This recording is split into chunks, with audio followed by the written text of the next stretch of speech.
Our first speaker is Jian Shen, who is an absolute expert when it comes to uniportal endoscopies. He's actually moved the field quite a bit.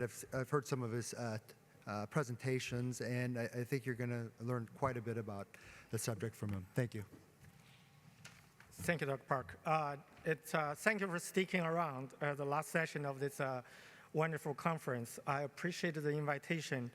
So today, we're going to talk about compare uniportal to biportal endoscopic spine surgery. That's my disclosures. So I have done a few biportal surgeries. I have to give the credit to the biportal surgery. It's faster, less cost, and probably easier to learn. However, today we're talking about the invasiveness and effectiveness. So if you look at the on your right hand of the panel, because of the separation of the viewing of your camera and your working channel, you have to create a space by stripping the multifidus muscle of the lamina and create something called hydrobubble. So the instrument to your right-hand side, that looked like a cup to me. That's used to strip the paraspinal muscles of the lamina, so you have that space. You call it a hydrobubble, but actually it's a dead space. So the invasiveness of the biportal spine endoscopy for lumbar spine is actually similar to tubular surgery. And so this is actually actual patient who underwent left-sided hemilaminotomy, biportal endoscopy, endoscopic microdiscectomy. Let's ignore the reherniation. But if you look at the right side, the multifidus muscle, compared to pre-op, you can see that there is destruction of the paraspinal muscles.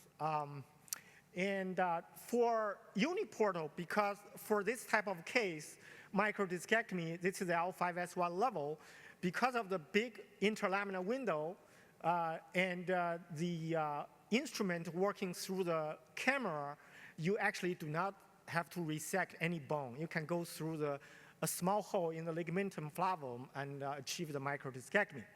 So that being said, the uniportal is slower because of the speed of a bone removal, especially for patients with severe spinal stenosis. But as you learn and gain more experience, it's not much slower. So this is an 84-year-old gentleman with a multi-level spinal stenosis, lateral recess, central canal, as well as the calcified ligamentum flavum. He had a stroke. So we did this surgery purely a week, no sedation whatsoever. Took me 4 hours, but no duotomy, no dream placement. And her goal, his wish is to be able to dance with his granddaughter.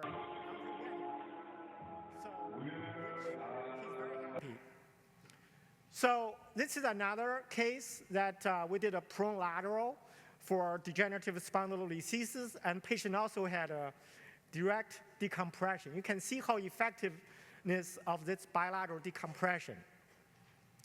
And this is a thoracic case, 2-level, again, done with only sedation, anesthesia.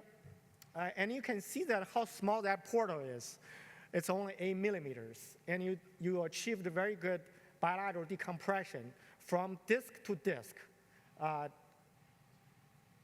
Okay, so that being said, I think I'm debating Zhang Yun. He's an excellent surgeon, nice guy, but time to deliver the knockout blow, okay?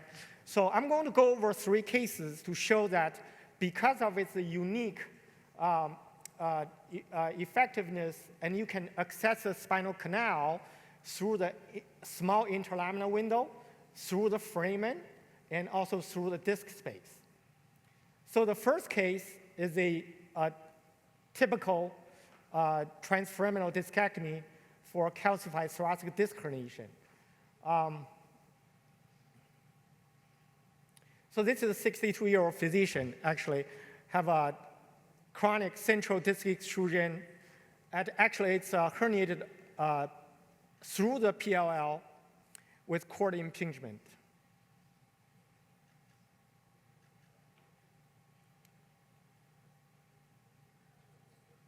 And you can see with a 3.5 millimeter drill, creating the foraminoplasty in order to gain access to the spinal canal.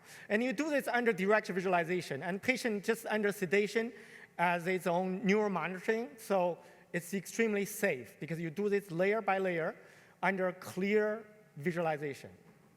So you're drilling the superior facet, and after the drilling, and you can slowly go advance into the spinal canal to go get the disc extrusion fragment.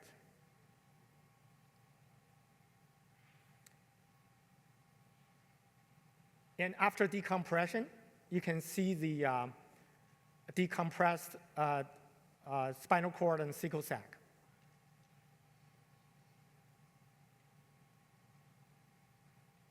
So this is the unique effectiveness of a uniportal endoscopy.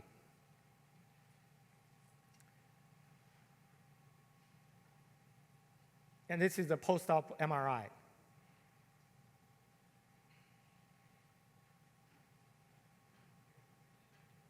So the next case is just showing with a uniportal with a posterior interlaminar approach to treat OPLL. You can see the before and after MRIs, and the video just showing that decompressed spinal cord.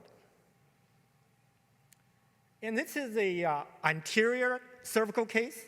Patient have cranially migrate disc extrusion, and for this, again, uniportal endoscopy. You actually can see I was creating a tunnel in the C3 vertebral body in order to gain the superiorly migrate disc fragment.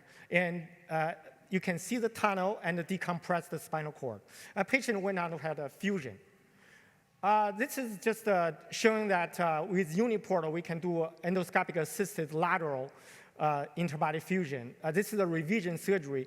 I have to remove the carbon fiber cage and place a large titanium cage there. And patient did very well.